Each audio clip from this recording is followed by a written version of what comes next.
इस बीच उत्तर अमेरिकी देश मेक्सिको की संसद में दिखाए गए एलियन के शवों के असली होने का दावा किया गया। अमेरिकी अखबार न्यूयॉर्क पोस्ट के मुताबिक मेक्सिको के डॉक्टरों ने दोनों शवों का अलग अलग लैब में टेस्ट किया और अपनी रिपोर्ट में यह दावा किया कि इनसे कोई छेड़छाड़ नहीं की गई। डॉक्टरों ने दावा किया कि संसद में दिखाए गए दोनों शवों को किसी जानवर या इंसान की हड्डियों से नहीं बनाया गया। इससे पहले इन शवों को अलग अलग हड्डियों को जोड़कर बनाने का दावा किया जा रहा था। हालांकि जांच करने वाले डॉक्टरों ने भी ये दावा नहीं किया कि ये दोनों शव एलियंस के ही हैं। पिछले हफ्ते मेक्सिको की संसद में इन दोनों शवों को रखा गया था तो पूरी दुनिया चौंक गई थी। इन शवों को मेक्सिको की संसद में पेश करने वाले मेक्सिको के एक पत्रकार ने दावा किया था कि ये शव करीब 1000 साल पुराने हैं और दक्षिण अमेरिकी देश पेरू की एक खदान से मिले थे। उन्होंने इन शवों के हाथों में 3 उंगलियां और सामान्य से बड़ा सिर होने का भी दावा किया था। हालांकि दुनिया भर के कई वैज्ञानिकों और पुरातत्वविदों ने इन्हें एलियन मानने से इनकार कर दिया था और मेक्सिको के पत्रकार पर दुनिया को धोखा देने का आरोप लगा दिया था।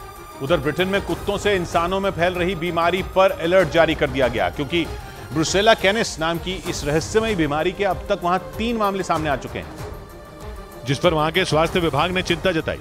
ब्रिटेन के अखबार द इंडिपेंडेंट की रिपोर्ट के मुताबिक आमतौर पर कुत्तों को होने वाली ब्रुसेला कैनिस बीमारी लाइलाज होती है और इसकी वजह से उनकी जान जाने का भी खतरा होता है। ब्रुसेला कैनिस से ग्रसित कुत्तों को दर्द और लंगड़ापन आने जैसी समस्याएं होती हैं। खतरनाक बात यह कि वहां इंसानों में इस बीमारी के 3 मामले सामने आए, लेकिन उनमें किसी भी मरीज में किसी तरह के लक्षण नहीं दिखे। ब्रिटेन के मीडिया के मुताबिक 2020 में ही कुत्तों में इस बीमारी का पता चला था, लेकिन बीते 3 साल में वहां कई कुत्तों में ये बीमारी फैल गई और अब 3 इंसानों में भी पहुंच चुकी है। ब्रिटेन के स्वास्थ्य विभाग ने इस बीमारी से ग्रसित कुत्तों से दूर रहने की सलाह दी।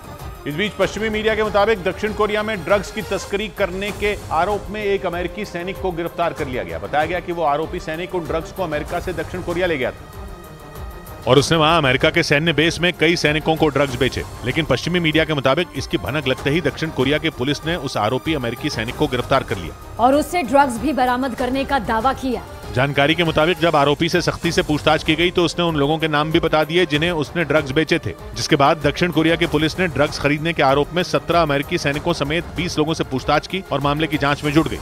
इधर पाकिस्तान के पूर्व प्रधानमंत्री नवाज शरीफ ने भारत की बढ़ती ताकत और दुनिया में भारत के बढ़ते प्रभाव की जमकर तारीफ की। उन्होंने चंद्रयान 3 की कामयाबी और भारत में G20 सम्मेलन की तारीफ करते हुए पाकिस्तान की कंगाली का रोना रोया और पाकिस्तान की इस हालत के लिए इमरान खान की सरकार को जिम्मेदार ठहरा दिया, क्योंकि पाकिस्तान में महंगाई से हाहाकार मचा है। यहाँ तक कि खुद को दिवालिया होने से बचाने के लिए पाकिस्तान दूसरे देशों से कर्ज लेने के लिए गिड़गिड़ा रहा है। और पाकिस्तान की बदहाल हालत का ठिकरा नवाज शरीफ ने इमरान खान की सरकार पर फोड़ दिया।